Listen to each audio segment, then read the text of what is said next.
आज ही Doubtnut app download करें। Doubtnut पर होगा अब आपके सभी मैथ्स, केमिस्ट्री, फिजिक्स और बायोलॉजी डाउट्स का सफाया। बस अपने क्वेश्चन की फोटो खींचो, उसे क्रॉप करो और तुरंत वीडियो सोल्यूशन पाओ। Download now. Hello friends, Doubtnut में आपका स्वागत है। हमारे सामने जो सवाल दे रखा है इसमें हमें बोला है, माना एक त्रिभुज जिसकी रेखाएं अपने पास, इसकी भुजाएं हैं निरूपित की गई है L1 से, जिसका समीकरण दे रखा है 2x + 5y = 10, और दूसरी भुजा है अपने पास L2 माइनस में 4x + 3y = 12। ठीक है, और एक तीसरी भुजा बन गई जिसको L3 रेखा बोला है। ये अपने पास बोला है रेखा L3 पर बिंदु 2, 3 है से होकर जाती है, L2 को बिंदु A पर काटती है और L1 को बिंदु B पर काटती है। आगे हमें बोला है यदि बिंदु P रेखाखंड AB को अंतः विभाजित करता है 1:3 के अनुपात में, तो त्रिभुज का क्षेत्रफल किसके बराबर है ये हमें बताना है। तो सबसे पहले त्रिभुज, ये हमने त्रिभुज बना लिया। ठीक है, ये हमने L1 मान ली, ये अपने पास रेखा आ गई L1। इस L1 का समीकरण कितना दे रखा है 2x + 5y = 10। इसी तरह इस रेखा को हमने मान लिया L2, और L2 का समीकरण कितना दे रखा है माइनस में 4x + 3y = 12।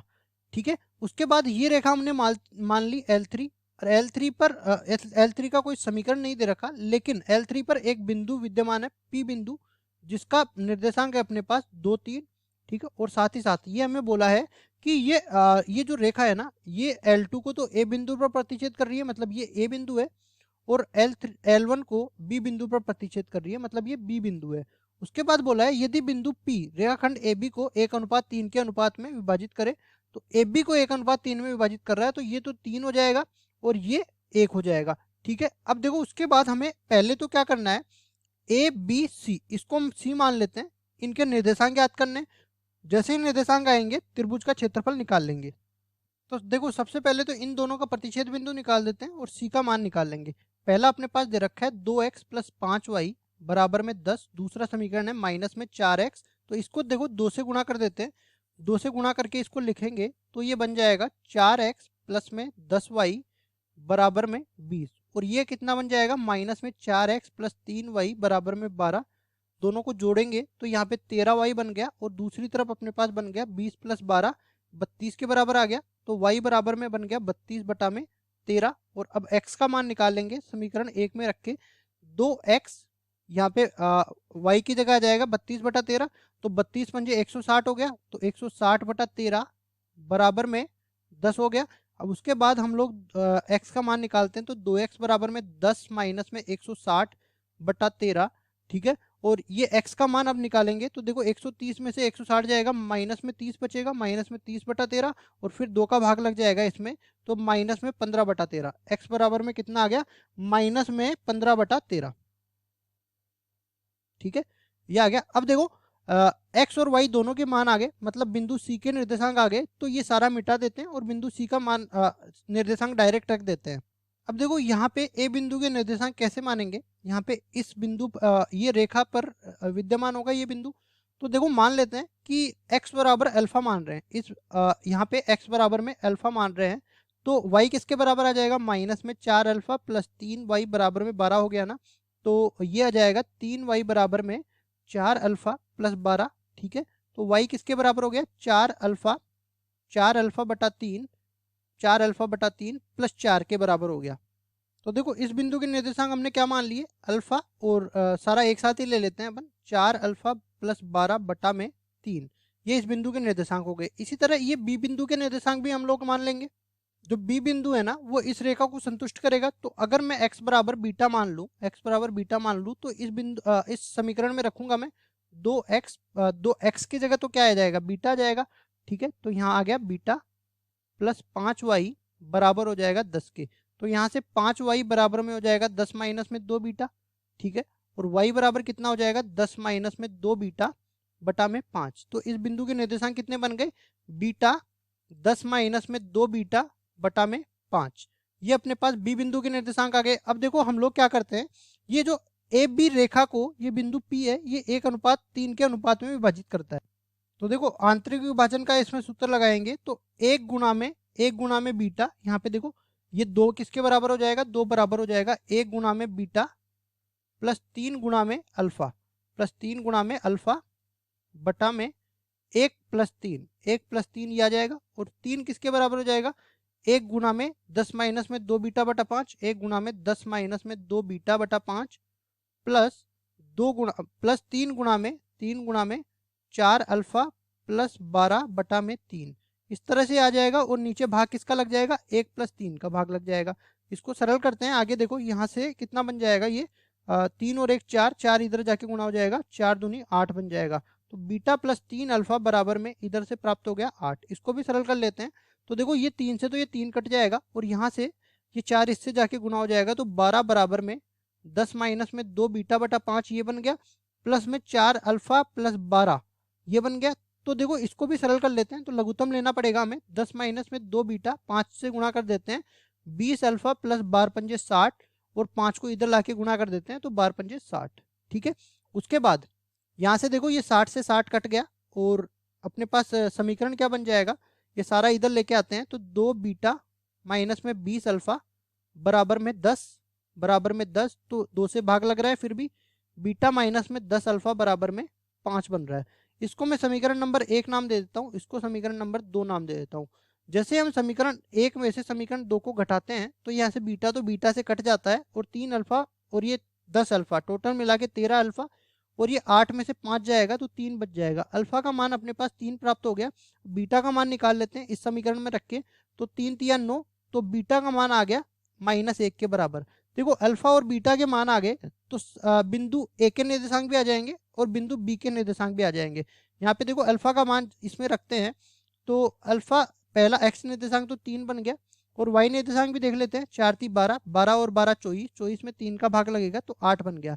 इसी तरह बीटा का मान यहाँ रखेंगे, तो एक्स निर्देशांक तो -1 बन गया, ये आ जाएगा अपने पास 10 + 2। ठीक है, 10 + 2 ही बचेगा, 10 + 2 बटा 5 मतलब 12 बटा 5 अपने पास आ जाएगा। ठीक है, सॉरी मैंने यहाँ पे ये गलती कर दी, ये 13 अल्फा बराबर में 3 आया था, तो अल्फा बराबर में 3 बटा 13 आना था। तो देखो बीटा का मान भी गलत हुआ होगा और बीटा का मान गलत हुआ होगा, तो ये निर्देशांक भी गलत हुआ होगा और ये निर्देशांक भी गलत हुआ होगा। तो फिर से इसको सरल कर लेते हैं। देखो अल्फा बराबर में 3 बटा 13 आ गया। अब बीटा का मान निकाल लेते हैं इस समीकरण में रख के, तो ये कितना बन जाएगा, देखो 9 बटा 13 बराबर में 8, तो बीटा बराबर में आ जाएगा 8 माइनस में 9 बटा 13 बराबर 13 × 104। 104 में से 9 जाएगा तो कितना बचने वाला है अपने पास, ये बच जाएगा अपने 95। ठीक है, 95 बटा 13, ये बीटा का मान आ गया। अब देखो अल्फा और बीटा के ये मान आ गए, इनके लिए हमें ये दोनों निर्देशांक निकालने पड़ेंगे। तो 3 बटा 13 एक के निर्देशांक आ जाएंगे 3 बटा 13 और यहाँ पे भी रखेंगे। देखो ये 3 बटा 13 है ना, तो 4 × 3 12, 12 बटा 13 इधर सरल कर लेते हैं, ये 12 बटा 13 बन जाएगा प्लस 12 और ये कितना बन जाएगा, देखो 12 प्लस 13 गुणा 12 तो 156 बन गया और नीचे कितना आ जाएगा, ये 13 गुणा में 3, 13 गुणा में 3 अपने पास कितना आ जाएगा, 13 × 69। आगे इसको सरल करते हैं, तो 12 इसमें जोड़ेंगे तो ये बन जाएगा 6 और 2 8 और ये बन जाएगा 5 और 1 6, 168 बटा 69। अब इस पूरे में जो है 3 का भाग जाने वाला है, तो यहाँ पे देखो नीचे तो 13 बन जाएगा और ऊपर कितना बनने वाला है, 3 का भाग जाएगा तो 5 बार गया, फिर ये 18 हुआ तो 56 बटा 13 ये आ जाएगा। तो ये आ गए अपने पास ए बिंदु के निर्देशांक। अब बी बिंदु के निर्देशांक निकालते हैं। तो देखो बी बिंदु के निर्देशांक के लिए अपने पास बीटा का मान तो कितना आ गया, बीटा का मान 95 बटा 13 आ गया था, तो एक्स निर्देशांक तो 95 बटा 13 आ गया। उसके बाद वाई निर्देशांक निकालते हैं। तो देखो यहाँ पे सरल कर लेते हैं, 10 माइनस में ये बन जाएगा कितना, 95 गुणा में 2 बटा 13 बन जाएगा, तो ये 190 बटा 13 बन गया, बटा में 5 आ गया। अब उसके बाद सरल करते हैं, तो 130 माइनस में 190 बटा 13 पंजे 65 बन गया और ये टोटल मिला के अपने पास -60 बटा 65 बन गया। अब दोनों में देखो अपने पास 5 का भाग जा रहा है, ऊपर -12 बचेगा, नीचे 13 बचेगा, तो ये अपने पास कितना आ गया, -12 बटा 13। तो इसका वाई निर्देशांक किसके बराबर आ गया, -12 बटा 13। ये अपने पास बी के निर्देशांक आ गए, एक के निर्देशांक ही आई गए थे। अब देखो सी के निर्देशांक हमने पहले निकाल लिए थे, ए बी सी के निर्देशांक आ गए। अब हमें निकालना है इन तीनों का सारणिक और उसको 1/2 से गुणा करके उसका मापांक निकाल देना है। तो ये अपने पास क्षेत्रफल आ जाएगा। ठीक है, देखो क्षेत्रफल का अपने पास पहले सूत्र लिख देते हैं, डेल्टा बराबर ये अपने पास किसके बराबर होता है, x1 y1 x2 y2 x3 y3, x2 y2 और x3 y3 ये अपने पास इसका क्षेत्रफल होता है। इसका सारणिक और इस पूरे का मापांक, क्योंकि क्षेत्रफल हमेशा धनात्मक होता है। तो यहाँ पे सारे मान हम लोग लिख देते हैं। अब देखो इसको सरल करने के लिए या तो इसमें संक्रिया लगा दो, या फिर एक काम कर सकते हैं, इस तीनों पंक्तियों को 13 13 13 से गुणा कर दो। ठीक है, 13 13 13 से गुणा करेंगे तो नीचे भाग भी लगने वाला है। तो यहाँ पे देखो 1/2 का पहले से भाग लग रहा है, और नीचे भाग किसका लगेगा, 13 गुणा 13 गुणा 13। इससे फायदा ये होगा कि नीचे वाला 13 इनसे कट जाएगा, और यहाँ पे जाके ये 13 13 13 बन जाएंगे। तो सारणिक अपने पास बन जाएगा 3 56 13। यहाँ पे नीचे बन जाएगा 95 माइनस में 12 13, और यहाँ पे बन जाएगा माइनस में 12 माइनस में 15 32, और ये कितना बन जाएगा 13। ये सारणिक बन गया अपने पास। अब देखो सारणिक को और सरल करने के लिए आप क्या कर सकते हो, यहाँ पे संक्रिया लगा सकते हो। संक्रिया लगाने पे देखो R2 में संक्रिया लगाएंगे, R2 माइनस में R1, ठीक है, और इसी तरह R3 में संक्रिया लगा देंगे, R3 माइनस में R1। ये संक्रिया लग जाएगी। तो यहाँ से देखो ये सारणिक किसके बराबर बन जाएगा, ये पहले से अपने पास किसके बराबर है, 1/2 गुणा में 13 गुणा में 13 गुणा में 13, ये तो है ही बार। और सारणी के अंदर क्या है, ये पहली पंक्ति तो समान रहेगी 3 56 और 13। दूसरी पंक्ति में देखो अपने पास क्या बन जाएगा, 95 में से 3 जाएगा तो अपने पास कितना बन गया, ये 92 बन गया। फिर -12 में से 56 जाएगा तो अपने पास कितना बनने वाला है, ये 8 68, माइनस का 68 बन गया, ये 0 बन गया।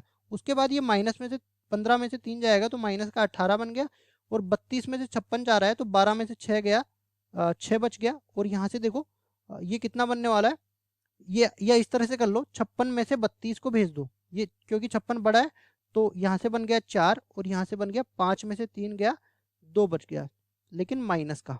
अब उसके बाद देखो ये 0 बन गया। इससे फायदा ये हुआ, अगर हम तृतीय स्तंभ के सापेक्ष इसका प्रसार निकाल ले तो यहाँ पे 2 पंक्तियां तो 0 हो गई, केवल 13 के सापेक्ष करना पड़ेगा हमें। तो ये बन जाएगा देखो 1/2 गुणा में 13 गुणा में 13 गुणा में 13। आगे अपने पास बन जाएगा ये 13 के सापेक्ष करना पड़ेगा। उसके बाद ही को 92 गुणा में माइनस में 24, 92 गुणा -24, माइनस में ये घट जाएगा तो माइनस माइनस प्लस हो जाएगा, और फिर से एक बार माइनस है तो -68 गुणा 18, ये बन गया। अब इसको आगे हमें सरली करना है। अब देखो ये 12 13 तो है ही, अंदर क्या बन गया, इन दोनों को गुणा करेंगे तो ये बन जाएगा 2208, ठीक है, और ये माइनस के साथ आएगा। यहाँ पे 1224 ये भी माइनस के साथ आएगा, और टोटल मिला के नीचे कितना है, 2 गुणा में 13 गुणा में 13 गुणा में 13। और साथ ही साथ इसका मापांक भी लेना पड़ेगा क्योंकि क्षेत्रफल हमेशा ही धनात्मक होता है, तो 1 13 तो इससे कट ही जाएगा, ठीक है। और ये टोटल मिला के कितना बनने वाला है, देखो 8 4 12, 12 का 2, और ये अपने पास 2 और 2 4 बन जाएगा, और ये 2 और 2 4, ठीक है। और आगे देखो यहाँ पे कितना बनने वाला है, सॉरी यहाँ पे 3 बनेगा, ये 3 बनेगा, और इसके आगे ये भी 3 बन जाएगा, तो 3432 अपने पास आ जाएगा। और 13 तो नीचे वाले 13 से कट गया, नीचे और क्या बच गया, 2 गुणा में 13 गुणा में 13, ये बच गया। अब देखो इसमें 2 और 13 दोनों का भाग जा रहा है, ठीक है, तो यहाँ पे 26 से सीधा ही भाग दे देते हैं। 26 से भाग देंगे तो ऊपर 132 बच जाएगा और नीचे 13 बच जाएगा, ठीक है। ये अपने पास त्रिभुज का क्षेत्रफल आ गया वर्ग इकाई में, 132/13 वर्ग इकाई, ये अपने पास त्रिभुज का क्षेत्रफल है, और यही उत्तर। अब देखो विकल्प भी देख लेते हैं, कौन से विकल्प में 132/13 दे रखा है, बी विकल्प में, तो बी विकल्प बिल्कुल सही उत्तर हो जाएगा। आशा करता हूँ ये सवाल आपको समझ में आया होगा। धन्यवाद। क्लास 6 से 12 से लेके नीट IIT JEE मेंस और एडवांस के लेवल तक 10 मिलियन से ज़्यादा स्टूडेंट्स का भरोसा। आज ही डाउनलोड करें डाउटनेट ऐप या व्हाट्सएप कीजिए अपने डाउट्स 8400 400 400 पर।